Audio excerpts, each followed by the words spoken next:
विचार करना है। तो इसमें आपसे पूछा जा रहा है कि इसमें पहला जो ऑप्शन ये है कि इसमें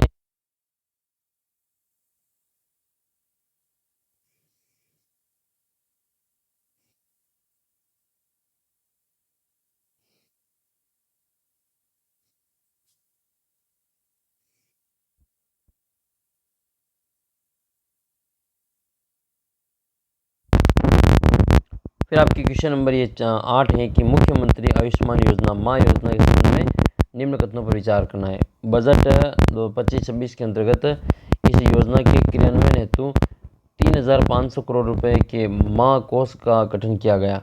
ठीक है, जिसमें माँ में आपके मुख्यमंत्री आयुष्मान आरोग्य नाम आएगा, तो इसका गठन इसमें किया गया। माँ कोष का गठन 3500 करोड़ रुपए की राशि से इसमें गठन हुआ है। इस योजना में प्रत्येक परिवार 25 लाख तक का जो कैशलेस उपचार उपलब्ध करवाया जा रहा है, ये भी इसमें सही है। और 70 वर्ष से अधिक आयु के समस्त वरिष्ठ जनों को इस योजना में निःशुल्क श्रेणी में इसको शामिल किया गया है। तो इसका जो करेक्ट आंसर है वो तीनों ही सही है। तो ABC तीनों ही इसका करेक्ट आंसर रहेगा।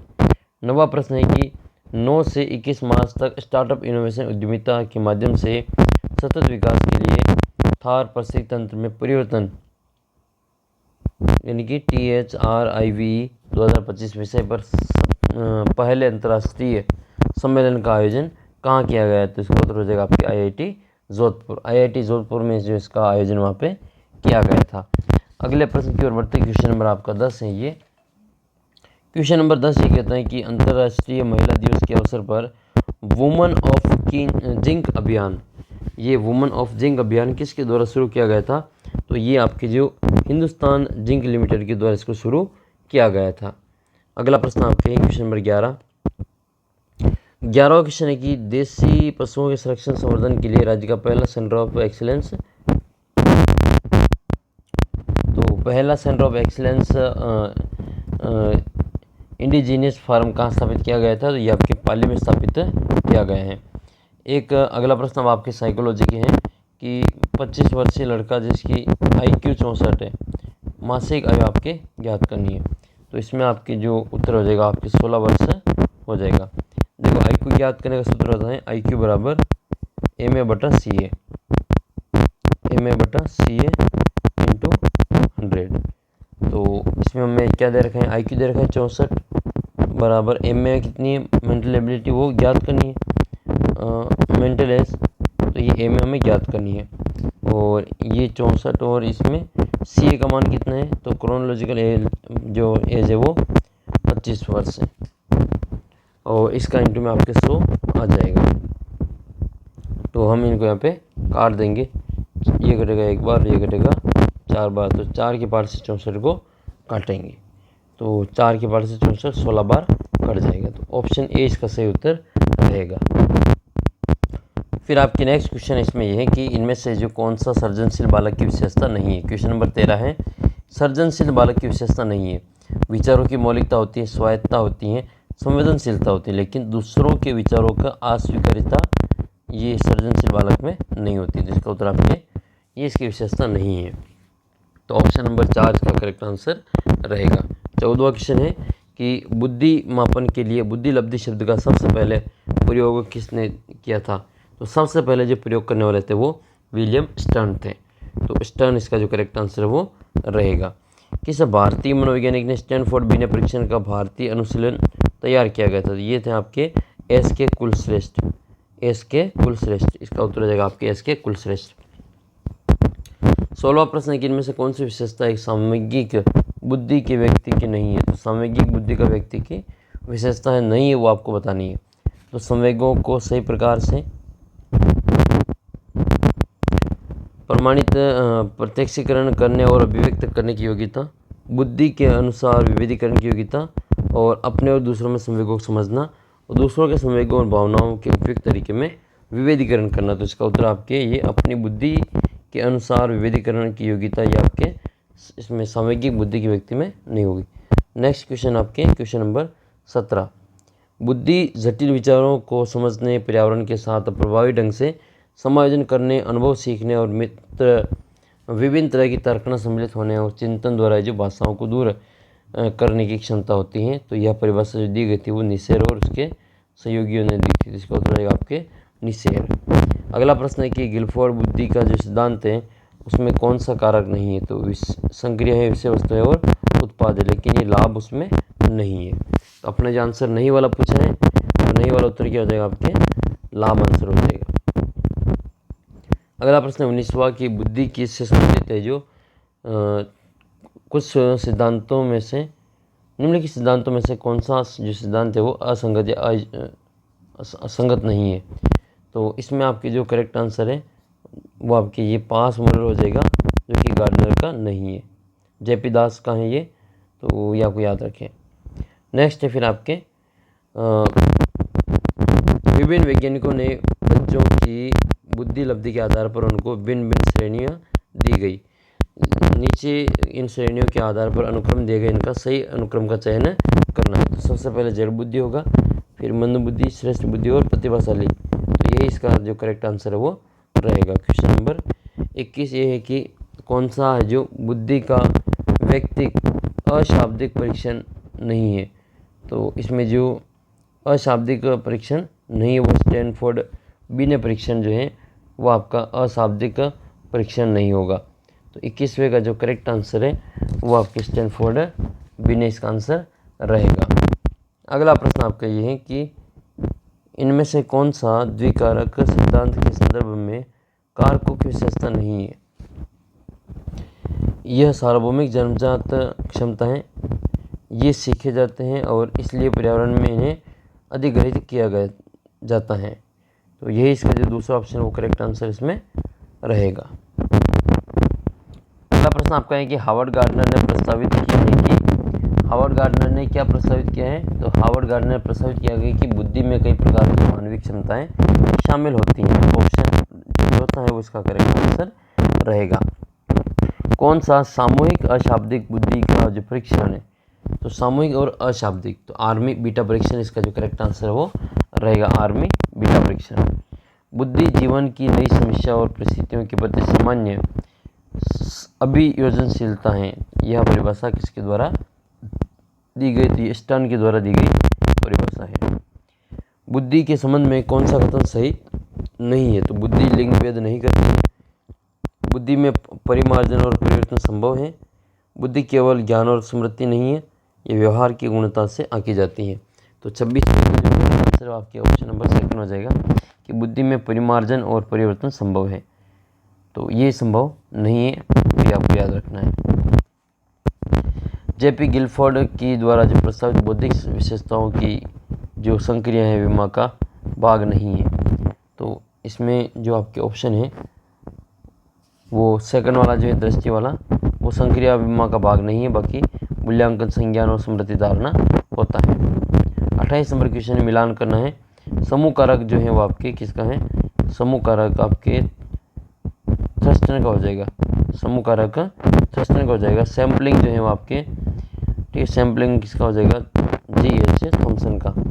बहुबुद्धि सिद्धांत जो है वो हार्वर्ड गार्डनर की है और बहुकारक सिद्धांत जो है वो थॉर्न डाइक का है।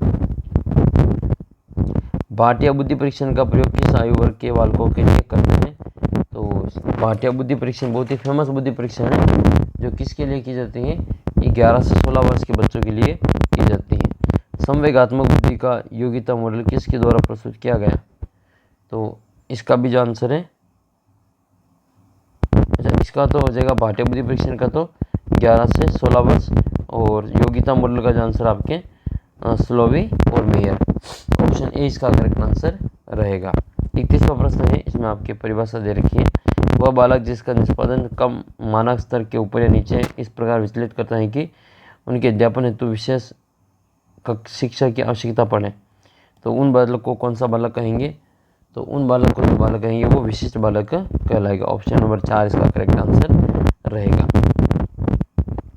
32वां प्रश्न है कि जब विद्यालय की कक्षा में एक बच्चा कोई भी कई प्रश्न पूछता है और इसकी अभिरुचि और अभिव्यक्ति विस्तृत है, तो वह बच्चा कौन सा हो जाएगा, प्रतिभाशाली बच्चा इसका आंसर रहेगा, प्रतिभाशाली बालक।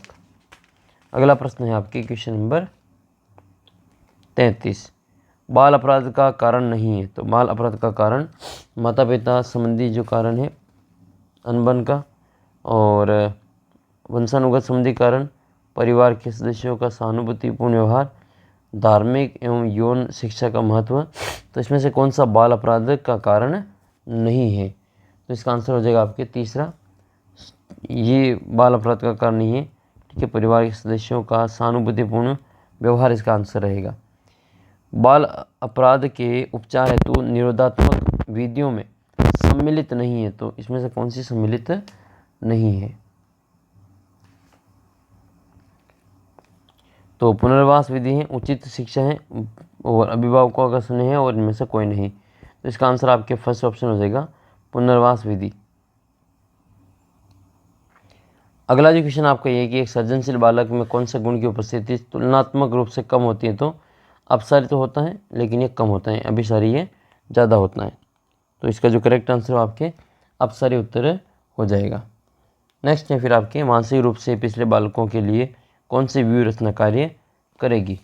तो कार्यों को मूर्त रूप से समझाना, ये जो आपके व्यूह रचना का हिस्सा रहेगा।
डामोर जो है वो पूर्वी राजस्थान में निवास नहीं करती हैं, यही आपका जो आंसर हो जाएगा। तो फर्स्ट ऑप्शन इसमें करेक्ट आंसर रहेगा।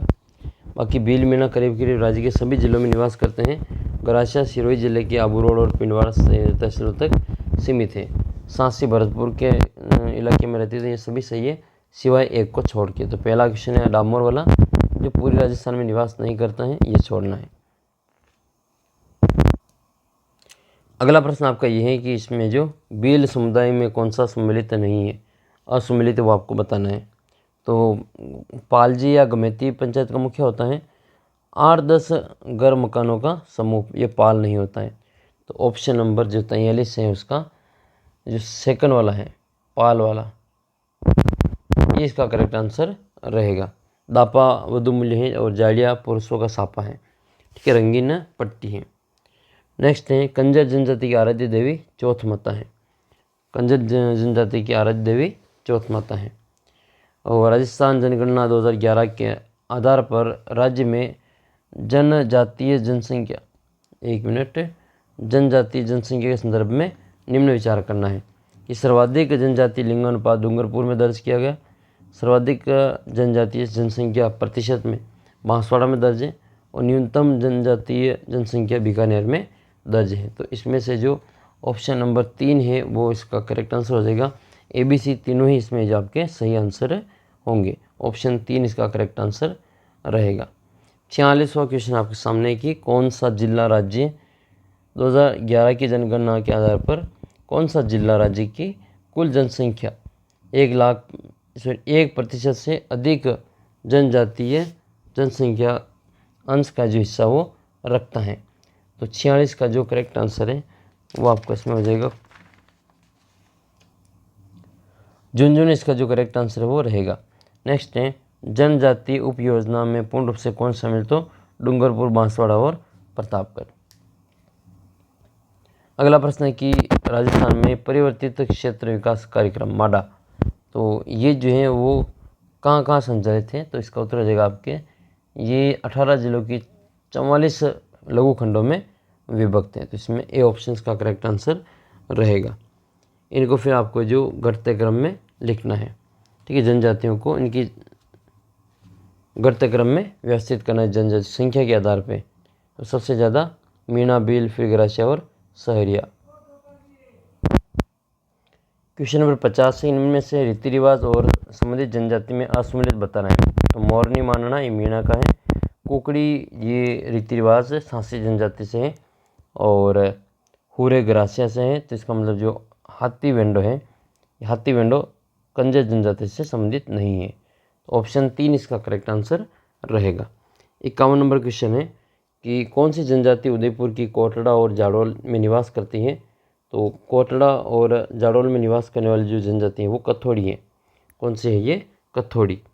नेक्स्ट है केंद्र प्रवर्तित उल्लास नव भारत साक्षरता कार्यक्रम राज्य के किस आयु वर्ग समूह के साक्षर का करने का जो प्रावधान रखा गया है। तो ये जो रखा गया है वो 15 वर्ष से अधिक आयु के युवाओं के लिए रखा गया है। तो 15 वर्ष व अधिक आयु वर्ग के व्यक्ति के लिए इसको रखा गया है।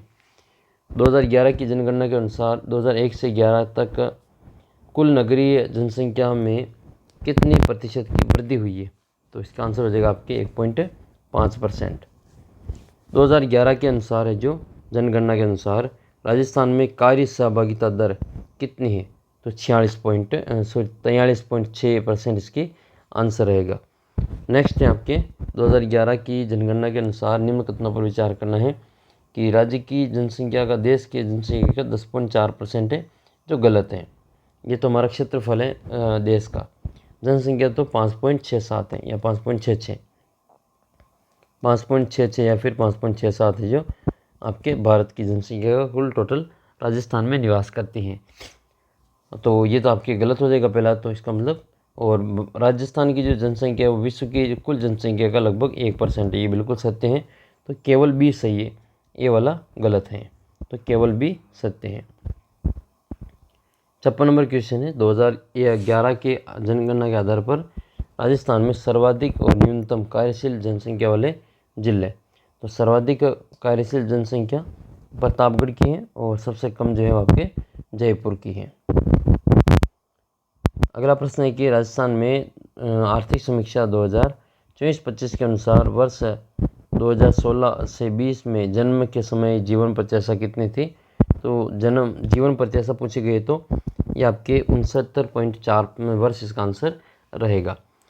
अगला प्रश्न है कि राजस्थान की जनगणना 2011 के आधार पर सत्य कथन नहीं है उसको चयन करना है। तो इनमें से कौन सा कथन सत्य नहीं है। तो बाकी सभी जिसमें आपके सत्य हैं, केवल तीसरे वाले को छोड़ के। 58 में जो तीसरा है वो कि सर्वाधिक ग्रामीण साक्षरता पाली जिले की दर्ज की गई। नेक्स्ट है फिर आपके 59 नंबर है कि राजस्थान जनगणना 2011 के अनुसार राज्य के औसत जनसंख्या घनत्व में सर्वाधिक नज़दीक जनसंख्या घनत्व वाले जिले कौन से हैं। तो इसका उत्तर हो जाएगा आपके टोंक और सिरोही। टोंक और सिरोही जिसमें आपके राजस्थान के जनघनत्व के लगभग बराबर है।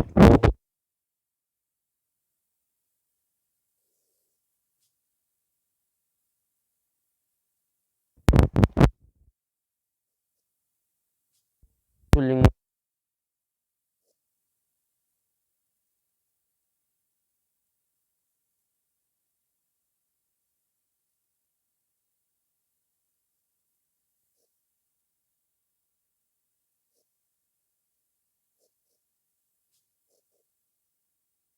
अपना आंसर सी वाला उत्तर।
तो इसका उत्तर हो जाएगा आपके बारहवें।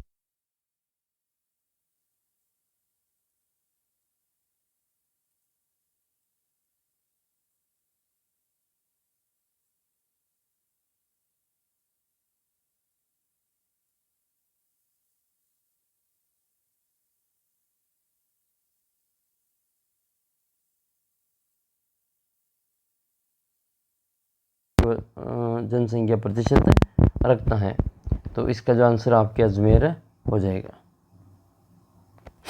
अगला प्रश्न है 67 नंबर क्वेश्चन है ये। 2001 से 2011 के दशक में राजस्थान में दूसरा न्यूनतम जनसंख्या वृद्धि दर वाला जिला कौन सा है? तो इसका उत्तर रहेगा आपके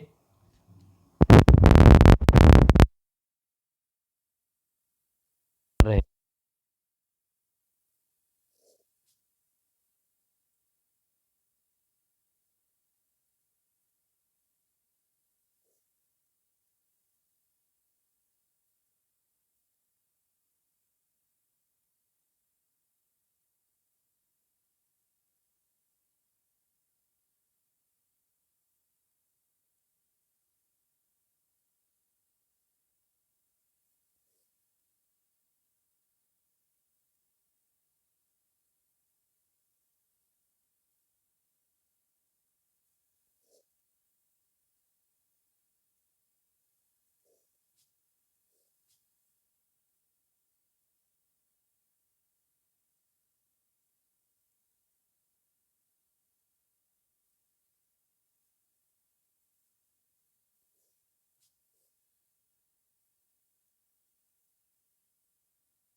या फिर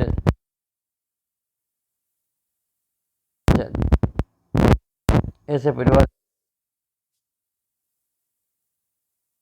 ऐसे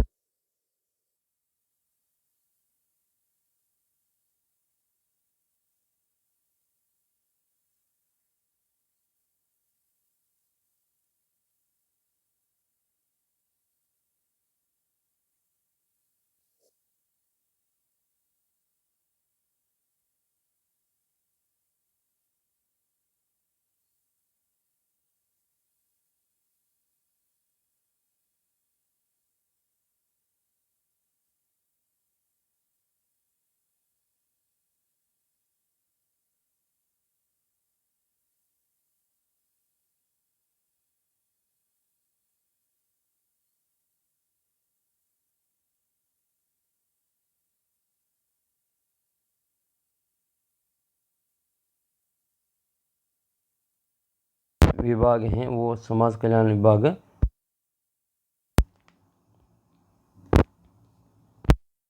के प्रधानमंत्री आयुष्मान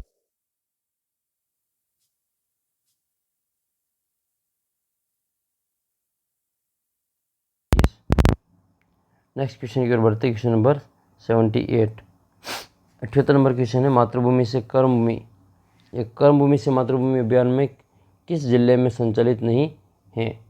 तो ये भी क्वेश्चन वापस है जो रिपीट हुआ है। तो सीकर इसका जो करेक्ट आंसर वो रहेगा। स्वामित्व योजना क्रियान्वयन के लिए कौन कौन विभाग स्वामित्व सम्मिलित नहीं है। तो इसमें से जो ये स्वायत्त शासन विभाग हैं वो इसमें शामिल नहीं, बाकी तीनों इसमें शामिल हैं। अगला प्रश्न आपके 80वां प्रश्न, स्वच्छ भारत मिशन ग्रामीण के तहत सामुदायिक स्वच्छता परिसर की स्थापना हेतु कितनी राशि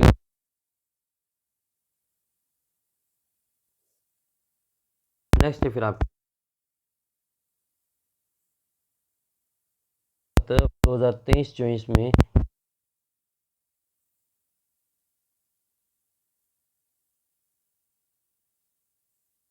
वो करेक्ट आंसर रहेगा। 82 नंबर है कि राज्य सरकार के एक फ्लैगशिप कार्यक्रम में अटल ज्ञान केंद्र कहाँ स्थापित किए जाएंगे। तो इसका उत्तर हो जाएगा आपके ग्राम पंचायत मुख्यालय पर।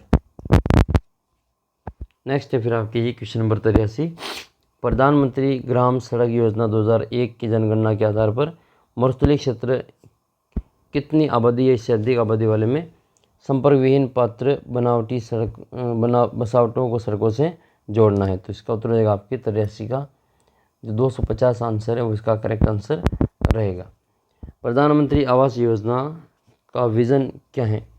तो इसका उत्तर हो जाएगा आपके कोई आवासहीन न सोए। 64 नंबर का जो करेक्ट आंसर है वो सबके लिए आवास है, सबके लिए आवास है। फिर आपके अगला प्रश्न है ये क्वेश्चन नंबर 85, मुख्यमंत्री स्वनिधि योजना में पात्र लाभार्थियों को बैंक ऋण पर राज्य सरकार द्वारा कितने प्रतिशत ब्याज का अनुदान दिया होगा। तो 7%।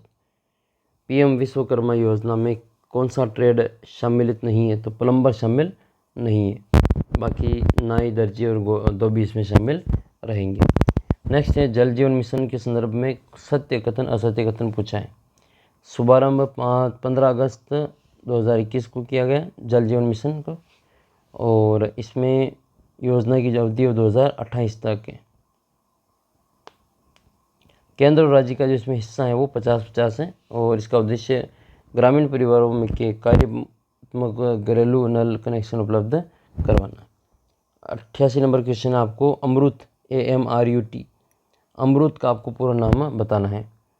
तो अमृत का जो आपके इसमें पूरा नाम है वो इस प्रकार से है, Atal mission resolution and urban transportation. Next है पंचगौरव में नोडल एजेंसी कौन है। तो पंचगौरव में जो नोडल एजेंसी है वो कौन है। अटल मिशन। तो इसका उत्तर आपके ऑप्शन नंबर 4 हो जाएगा। पंचगौरव कार्यक्रम में नोडल विभाग कौन सा है। तो 89 में आपके जो आयोजन विभाग इसका करेक्ट आंसर रहेगा। फिर 89 के बाद में आपके आ जाते हैं 90 नंबर पे। तो ये पंडित दीनदयाल उपाध्याय गरीबी मुक्त गांव योजना के संदर्भ में है। निम्न कथनों के बारे में आपको विचार करना है। इस योजना के तहत ऐसे परिवार जो स्वयं गरीबी मुक्त हो गए और उनको आत्मनिर्भर परिवार कार्ड या 51,000 रुपये की राशि जो प्रदान की जाएगी, जिनमें से विभाग के द्वारा नियमित त्रैमासिक रैंकिंग के अनुसार पहली, दूसरी, तीसरी में 50, 35 और 25 लाख रुपए का वित्तीय प्रोत्साहन इसमें दिया जाएगा। तो 90 नंबर जो क्वेश्चन है इसका आंसर आपके जो ऑप्शन नंबर है जो केवल बी वाला इसमें आपके सही उत्तर हो जाएगा, केवल बी। फिर ये 90 क्वेश्चन थे आपके जो कि जीके के, आपके जो शैक्षिक परिदृश्य के, राजस्थानी भाषा के, करंट के, और इस प्रकार से जो आपके इसमें टॉपिक 90 प्रश्नों में जो इतने सारे टॉपिक हमने देखने की कोशिश की है। बाकी आगे की जो प्रश्न है वो साइंस के, तो साइंस वाले अगर कहेंगे तो मैं साइंस का जो आगे का जो वीडियो है वो आपके अपलोड कर दूंगा, और साइंस के, गणित के, विज्ञान के इसमें आपके कितने कितने प्रश्न है वो सभी आपको इसमें सॉल्व करवा दिया जाएगा। चैनल को सब्सक्राइब जरूर कर लेना। PDF के लिए हमारा जो टेलीग्राम ग्रुप है उसको ज्वाइन कर लो, और व्हाट्सअप ग्रुप भी आप ज्वाइन कर सकते हैं, उसका भी लिंक आपको वीडियो के नीचे मिल जाएगा। ये वीडियो आपको कैसा लगा कमेंट करके आपको ज़रूर बताना है। जल्दी मिलेंगे अगले वीडियो में, तब तक जय हिंद जय भारत।